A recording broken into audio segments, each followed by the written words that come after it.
What's good, everyone? I'm Brian Sampson of Canis Hoopus coming at you from inside the Timberwolves film room.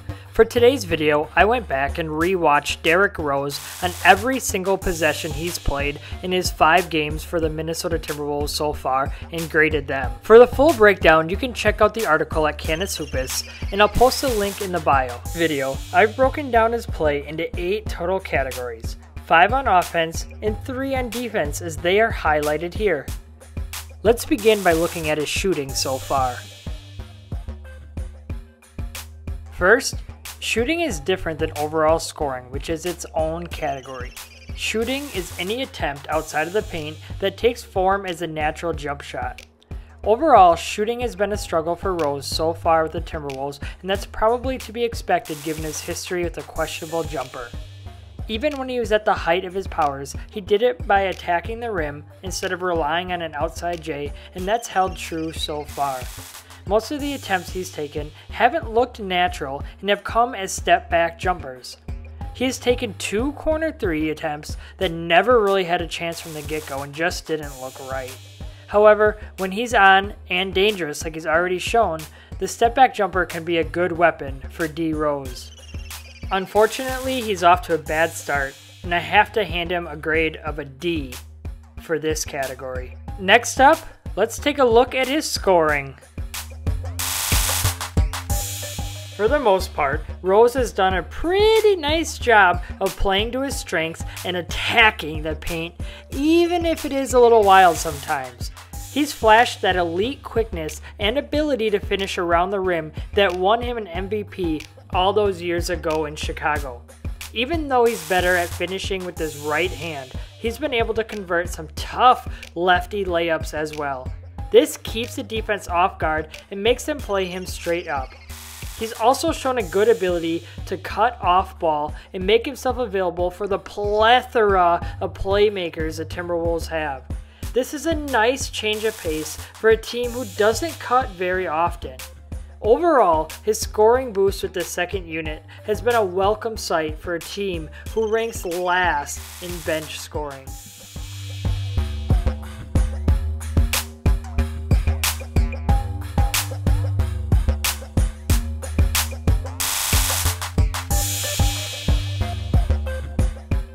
Thanks to his great driving ability, I give him a B in the scoring category. Now, let's take a look at his shot selection. Rose's shot selection has always been highly questioned, especially after the injuries he's suffered. So far with the Wolves, he's done a decent job of limiting his bad attempts and staying in attack mode. For Rose, I consider a bad shot to be any sort of contested look outside of the lane, and some of his shot attempts even around the lane where there are multiple defenders.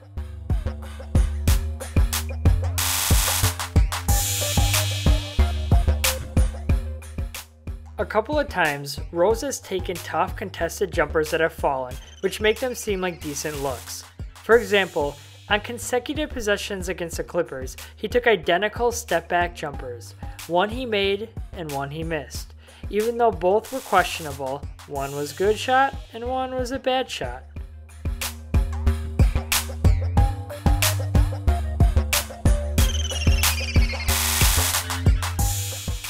Luckily, he's been more on than off so far, earning his shot selection grade as a C+, but it could be much, much worse. Moving on, let's take a look at his playmaking abilities. Rose has certainly had his moments where he's shown great court awareness, whether it be a skip pass across the court to set up a teammate, or a couple of the nifty drop-off passes he's made to Karl Anthony Towns on the fast break.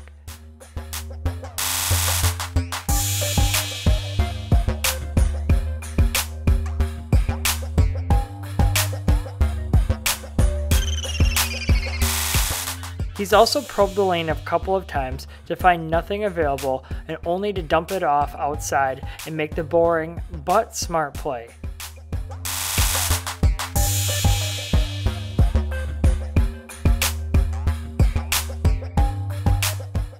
Another aspect I want to highlight that isn't necessarily playmaking is his willingness to feed Towns in the post. this is a huge positive as Towns is the Timberwolves' most talented offensive player. So far, I've been pleasantly surprised with his ability to dump the ball down low. All of this means his playmaking abilities also earn himself another C+ grade. The last category of offense is his ball security. As for this ball security, he's done a great job of protecting the ball overall. I attribute a couple of his turnovers to rust, as he hadn't played in about a month before his first game with the Wolves. Other times he's trying to do too much and ends up forcing the ball into traffic and loses control. These times aren't very often, however. Since he's done a good job of protecting the ball, he earns himself a B+ to wrap up the offensive categories.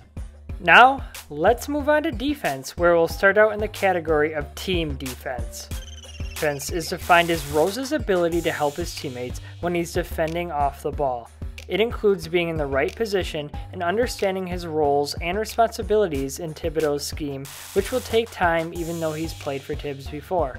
So far, he's mostly played alongside Tyus Jones and Jamal Crawford, which means he spends a lot of his time defending off ball. While doing so, he sometimes sticks way too close to his man and isn't in the correct help position because he's too worried about his guy. Also, he's been slow to react to certain pick and roll situations or other help scenarios that have led to buckets for the other team. A few times, he's been so fixated on his man in transition that he's ran right to him and let another guy run right past and end up getting a wide open dunk in the lane.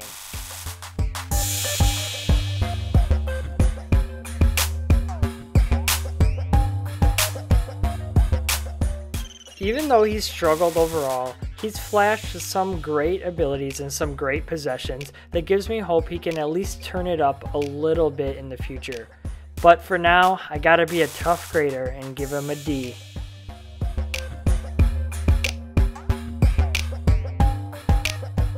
Let's look at his off-ball defense, which consists of his ability to successfully defend his man when he's off the ball. Again, he spends a lot of his time guarding someone like this, and far too often he's hugging his man unnecessarily. This strategy also contributed to his low team defense grade and hurts him here again as well. However, there are some positives as he's done a nice job of staying with his man off ball when they are trying to cut or go around screens.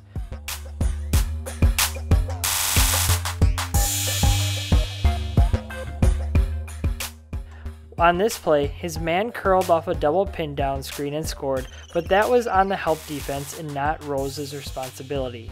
Unfortunately, as you can see here, he gets beat backdoor and Bjelica has to help up, which freed up his man for an open jumper, but fortunately, he missed.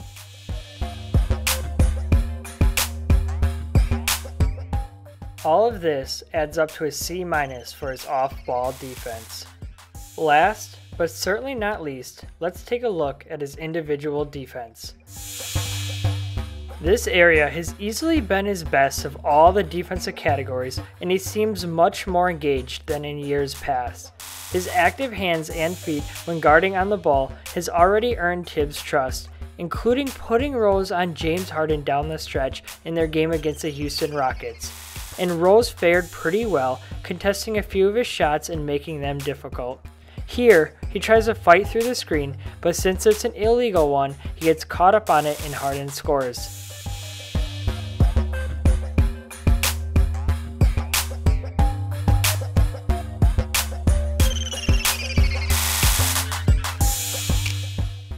And on this Harden step back, there aren't too many people, if anybody, who can defend that.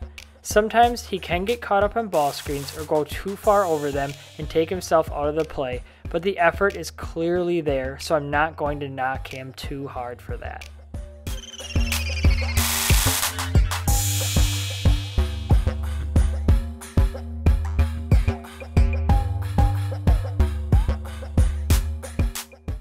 We'll finish this Rose report card on a positive and hand him a solid B for his hard work. Well, thank you all for tuning in to this episode of the Timberwolves Film Room presented to you by Canis Hoopus. I'd appreciate it if you give this video the old thumbs up and subscribe to my YouTube channel.